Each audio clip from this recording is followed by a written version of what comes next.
好来，继续来看这个台中大理区的公营国中，每一年的毕业典礼，这个家长会拢会买花来送导师，表示感谢。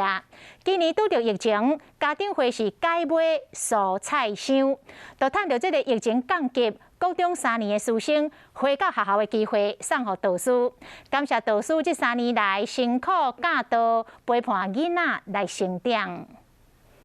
公营国中的家长会长和老师提菜西箱翕相做纪念，这是家长会送予各3导师的公运礼物，感谢因3年来辛苦的指导，佮有陪伴囡仔成长。我们家委会很用心去准备蔬果蔬果箱要给这些的班导师谢谢你们这3年来这么辛苦，谢谢你们。